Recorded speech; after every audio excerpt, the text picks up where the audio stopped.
Welcome back to Ask Allison. Here's today's question.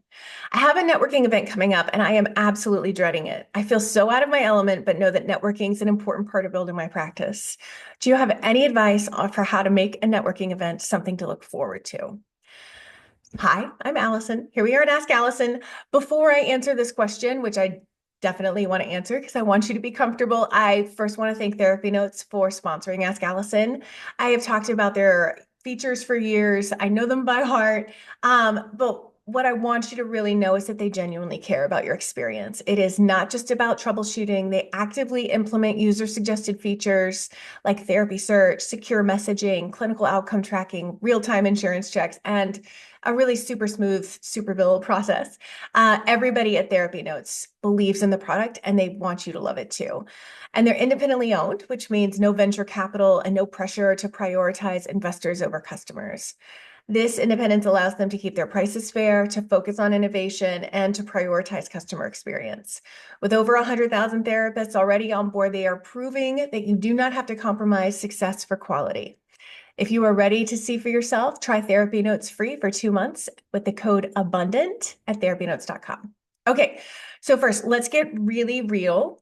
Networking is not about perfection. It's not about dazzling somebody with your credentials or being the most charming person in the room.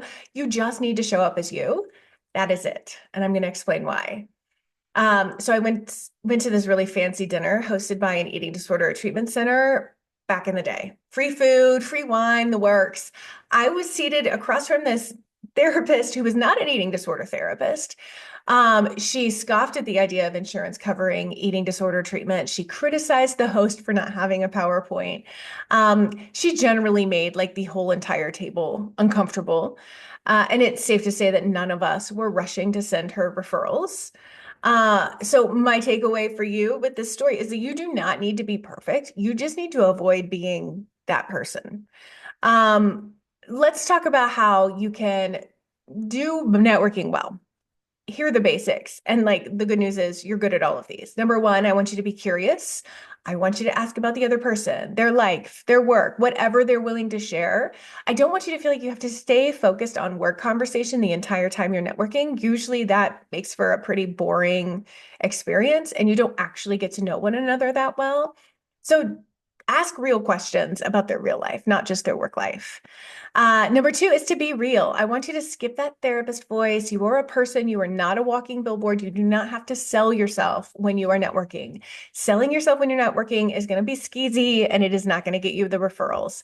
Being real, being interested, and being really present in the conversation is going to get you far more referrals, even if you don't really talk about your practice very much. Which leads to number three, which is listening, like really listen. This is a big part of our job.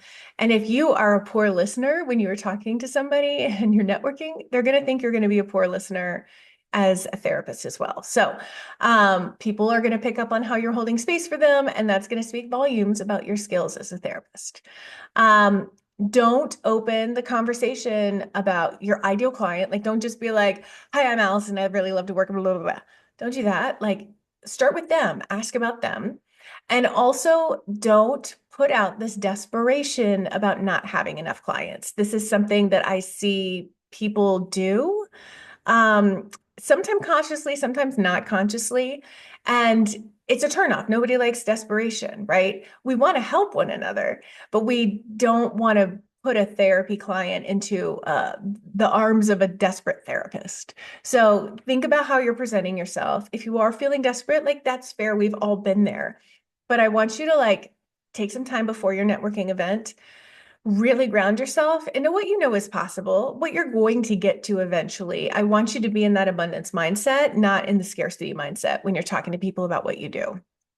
Now, some of you may say, like, you're worried that you're maybe less likable and more prickly. And here's what I want to say. First, I want you to make sure that that's not just low self-esteem talking. And second, even if you are a little prickly, embrace it. There are referral sources out there who will appreciate your authenticity. They will like, they are also maybe a little prickly. So find your people, the ones who'd rather network with somebody real than someone trying too hard to impress them.